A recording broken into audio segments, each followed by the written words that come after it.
See, I'm on time for the first time. Getting better. As I mature, I'm turning up the things on time. I'm on time for this SUPERBLOOM release party thing. Well, hello everybody. It is the 22nd here, and I know because of time zones, everyone has been listening and receiving my new record in all different times. And I see some people already got it, and that makes me like, I wish I was you. But also, I can't wait to see what you guys actually think of my work. And so today is really cool. So basically, because of COVID, and we've all been stuck inside, we've all been kind of changing our own personal game. Particularly for creatives and musicians, we kind of had to find other ways to celebrate stuff together in a safe way. So luckily enough, over the past couple of months, I've been able to form the most wonderful team of creatives to help me kind of put together SUPERBLOOM as a record and make it coherent and make it beautiful and visually stunning, and to represent me as a solo artist in the way I wish I always could have been, you know. So the fact that you guys have been receiving my music so wonderfully makes my whole team so stoked, and everybody who's worked on this really tirelessly.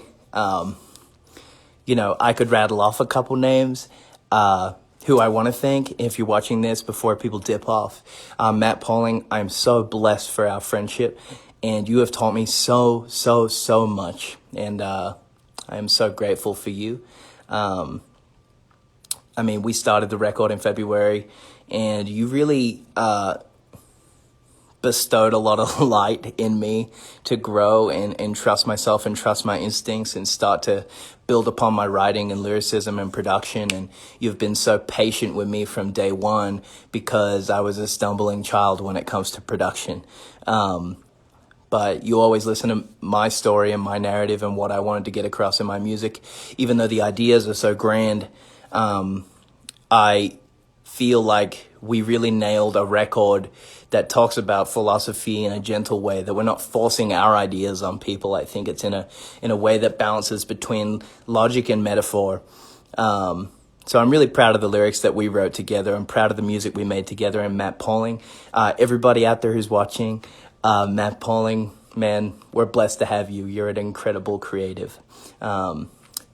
Gianni. Now, I started doing some of the sketches for my record. I started kind of in the beginning, I would start to rattle off. I knew that I wanted to develop a visual, artistic way to influence my music. I wasn't very good at it in years and years and years ago, but over the past couple of years, especially with 5 Sauce, I've been able to identify my own artistic, illustrative style. So you see that with Skinny. You see that with the little demon man with the horns. You see that in so many other artworks like Greyhound and Sunshine, and kind of exploring that, but then realizing that, no, I should be collaborating on this. Luckily enough, I found Gianni. Now I'm going to share Gianni's page after this, but Gianni is one of the most incredible, timeless, friendly, wonderful artists that I've ever had the chance to work with. So really blessed to have worked with him and built a respect and trust with him to listen to my music. He was one of the first people that heard it, and listen to the music and really immerse himself and project and kind of hand me back this amazing visual world that SUPERBLOOM could live in. And shout out to my managers, Matt Emsell and Ben Evans. I don't know if you guys are watching this. You don't usually watch this type of thing, but damn, you guys crushed. Thank you for believing in me. Thank you for letting me take the reins. Thank you for understanding this is such a different project to me. This is me really rooting down and trusting my own songwriting, and wanting to go on a little side quest, as I've been calling it. To my boys in the band, Luke, Callum, and Mike, I love you guys. You are precious and so darling to me.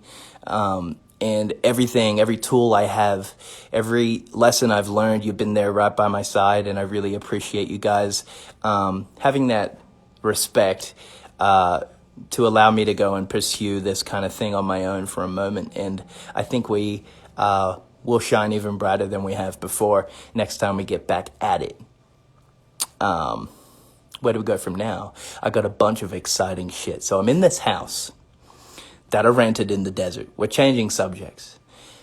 Rented this house in the desert because I'm like, damn, we need to celebrate. We need to show gratitude for SUPERBLOOM and everybody that worked on it. We need to show community. We need to make sure we're showing each other that we care about each other's work and the time we put into projects, because so often in life, these moments right now, 9 p.m. that I've been waiting for fucking months, will fly by real quick. So purposefully, I wanted to rent this house. I'm out in the desert right now. I just drove here.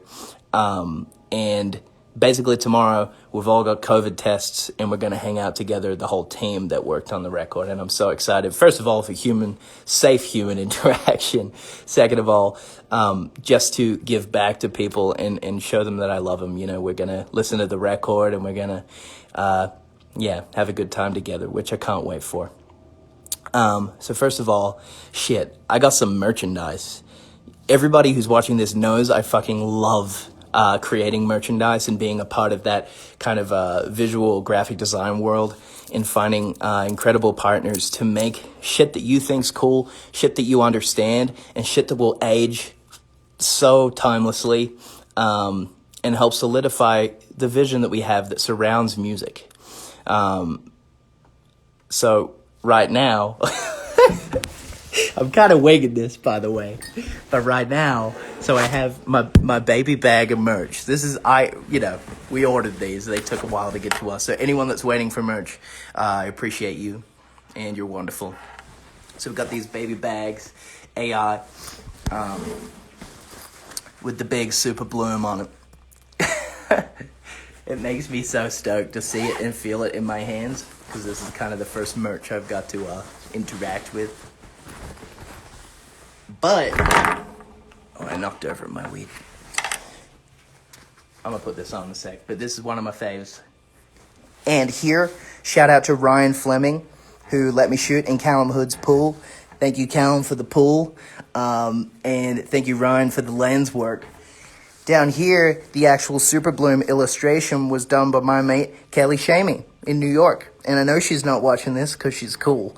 But, not that you guys aren't cool, but I'm sure she isn't watching my live stream.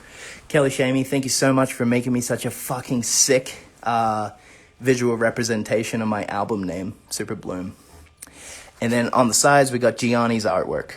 I'm going to tell you guys which artworks are mine and which ones are Gianni's, because Gianni's are much more profound and metaphorical and philosophical and full of soul. Mine are mere doodles that I attempted to show you guys. But one of my favorite shirts that we have, I think it's called the Supernova shirt, is this bad boy. And I want you guys to wash this one 1,000 times so it looks cool. It's pretty illuminating at the moment. But once we get it faded and looking right, yes. You know all about that. And then last of all, we got this one.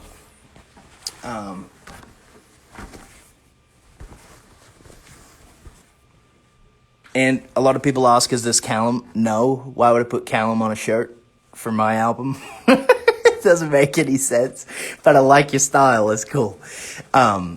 This one is stunning and beautiful, and it reminds me of all of the positive light energy I poured into this record, not only for myself but you guys. I really wanted to release this also independently to some extent. I'm getting some help from EMI in Australia with the releasing my music, but I partner with InGrooves, who are a distribution label, because I wanted my music to come directly to you guys. I thought that was really important for the type of music I made.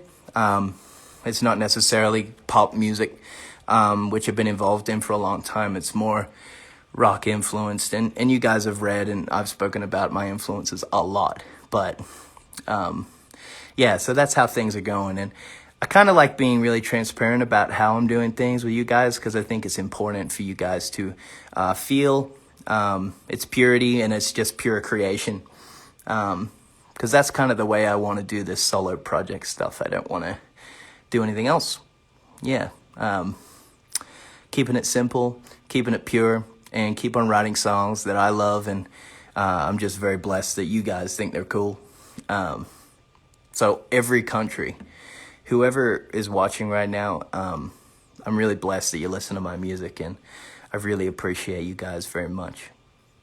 Now, we could get to listening to the record, but the way I like to do things is I'd like to talk about the songs. I'm going to rattle them off. I'm going to talk from top to bottom about Scar all the way to Perfect Lie. And then I'm going to go listen to the record on my own. And you guys can listen in your bedroom or wherever you are. I'll talk about Scar. It's about my family. It's about if Lauren or my mom Anne Marie or Harry or anyone in my family is watching this at the moment. I love you so dearly, and I've been away for so long. But I really love you, and I think about you every day, and you're my main motivations to persist in my my songwriting and my artistry and just basic communication with everybody. Everything that I put out into the world is a reverberation of everything you taught me when I was a kid. And I love you guys. I love my family. So Scar is about some of the darker paths that life might take us on. But we can always bounce back as a unit, as a family. And that goes for you guys watching too. Not giving into that darkness and never taking that next step into the darkness, you know. Perfect Lie. Have you found what you're looking for? A second? I think. This is the first one. I've been rambling on about this for weeks, but this is the first song I wrote with Matt Pauling, and I became really, not obsessed, but I really liked the textures of the guitars and all these kinds of things in a band called Failure's Music, who they're definitely not watching the live stream either, but if you go listen to Failure, you'll hear some of the guitar influences and stuff, and just really working on where my inspiration was coming from, because I always love to use guitars in my music. That's just what connects with my soul and who I am as a songwriter. Have You Found lyrically is about busting open my mind.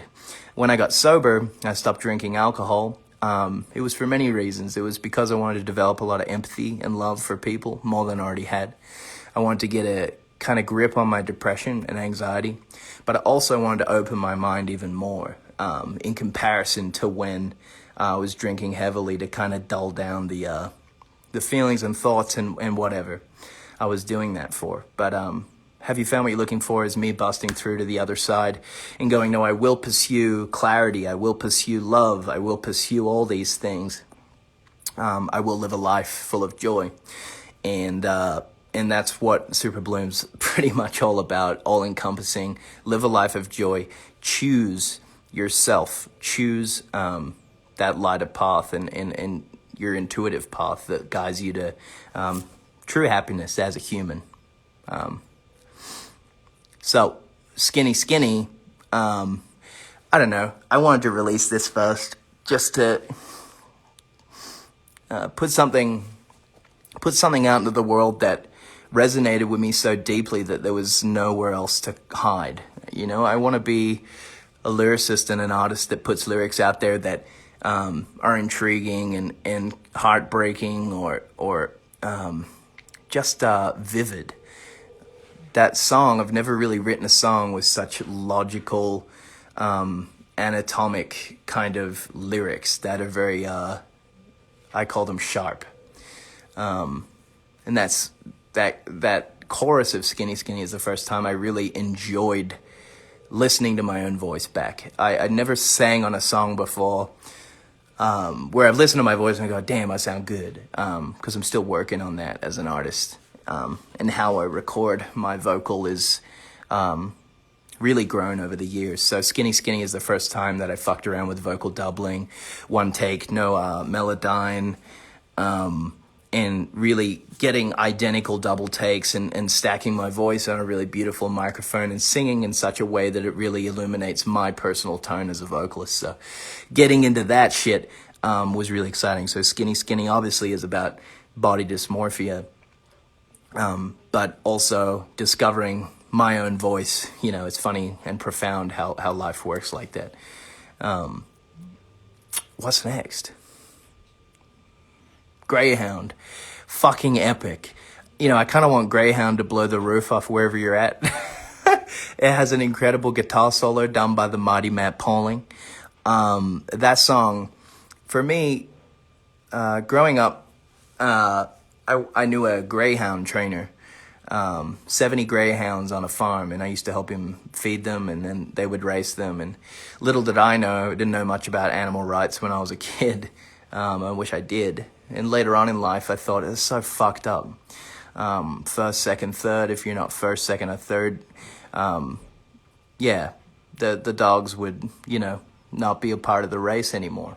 And I think kind of, I was comparing that, you know, I wanted a concept lyrically that kind of went through, we work so fucking hard and we give our lives away to corporate entities, we give our time to people, we give our lives away to things that aren't always reassuring and refueling us as beings. You know, we waste away and we work and work and work and get stressed and more stressed and more stressed, and then it's over. You know, Greyhound for me is about finding clarity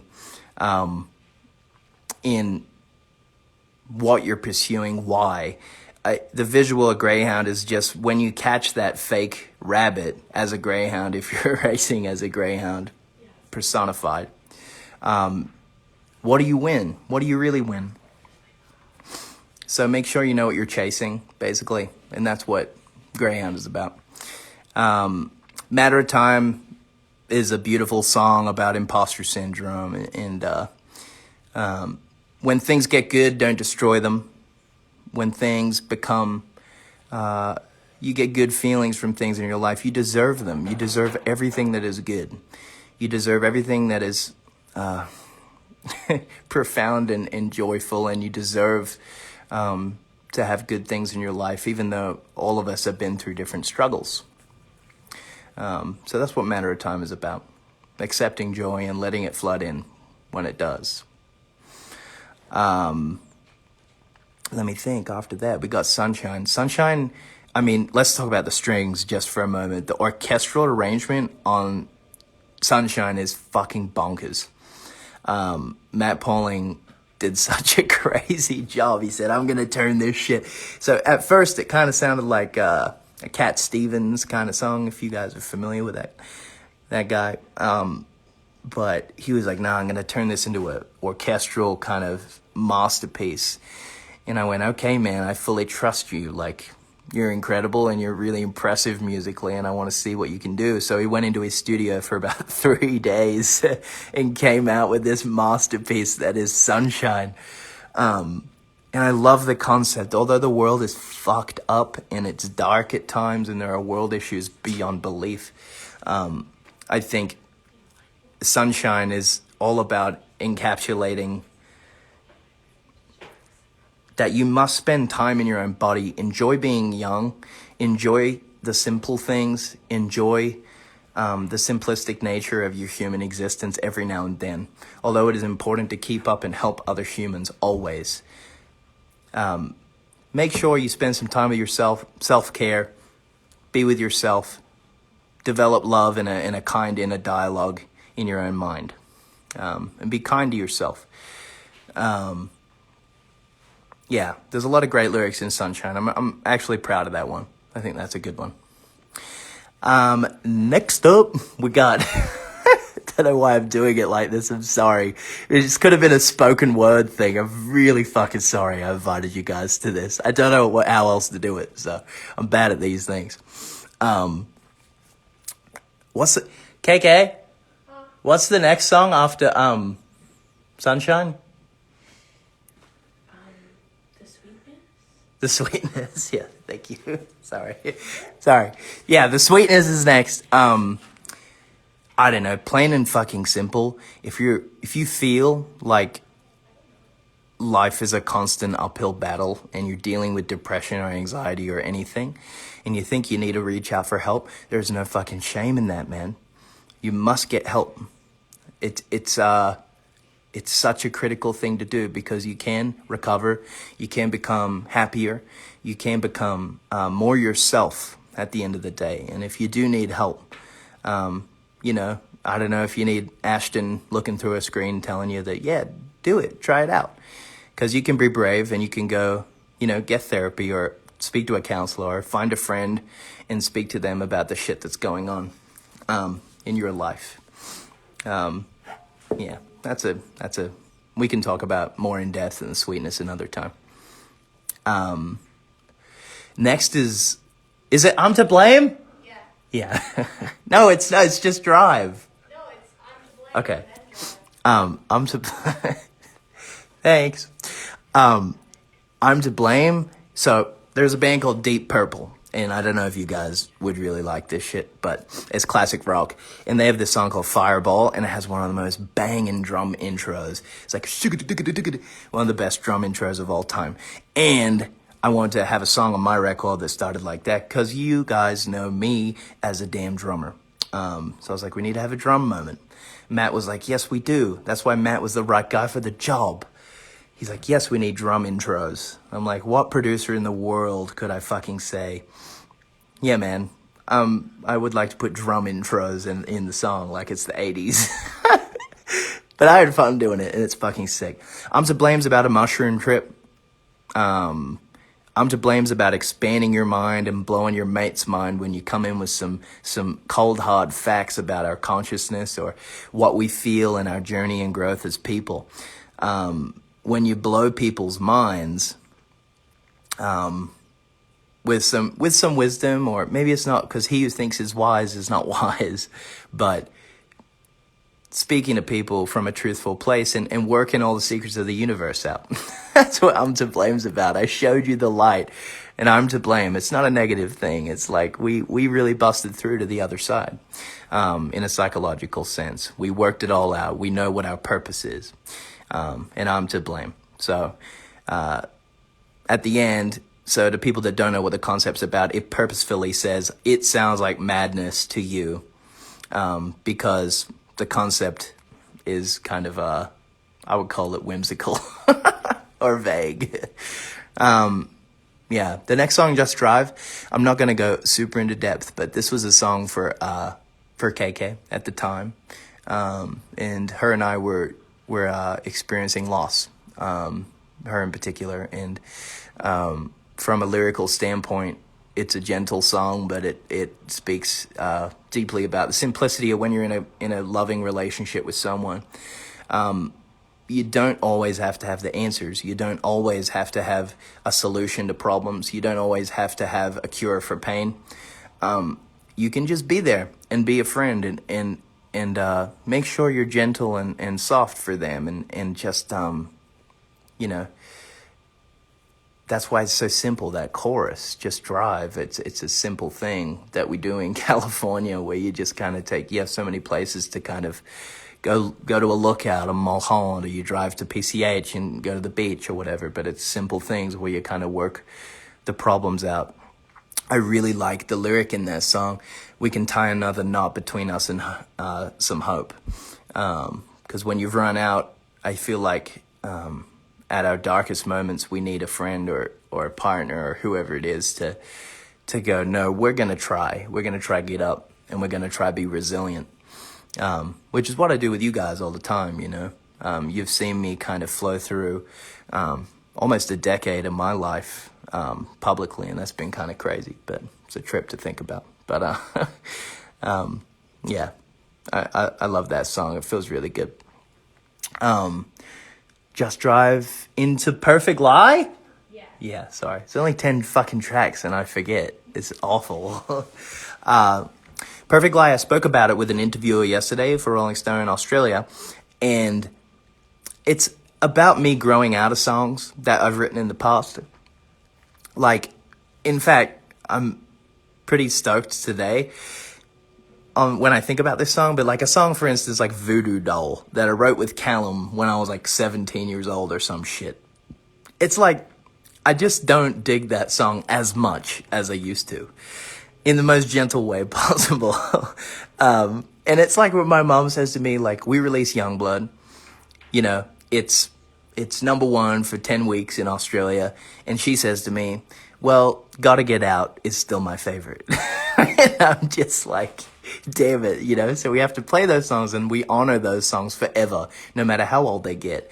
But Perfect Lies, me getting my teeth out and talking about kind of like the psychological resistance that I've dealt with in the past. In a poetic way, it's all emphasized and hyperbolized. So that's fucking SUPERBLOOM, man. It's amazing. I'm so grateful to share it with you guys, and I'm so grateful that you accepted that first kind of email that I wanted to send you guys when you entered your emails to my website. And you're like, yeah, I want to see what Ash has got going on. And I did a whole fucking record for you guys and myself. It's been a very freeing process, and I feel very happy. And I feel very proud of it all, and I'm so stoked. And if you're on my team and you've watched this, like, I'm so in awe of what we've created. I think it's a stunning record, and I can't wait to see what happens in the future with it. So I think that's good. I think that wraps it up. I think I can go listen to the record now. I think you guys should too. I think we should speak on Twitter about what I did right, what I did wrong, and then we'll make a game plan after that. But as far as things go, that's about all I've got to talk to you guys about right now. I'm going to go crank SUPERBLOOM on some speakers. I'm going to check in with you guys tomorrow, and then we'll talk more. But I love you guys very much. You're wonderful. And enjoy SUPERBLOOM as an album. All right. Bye, guys.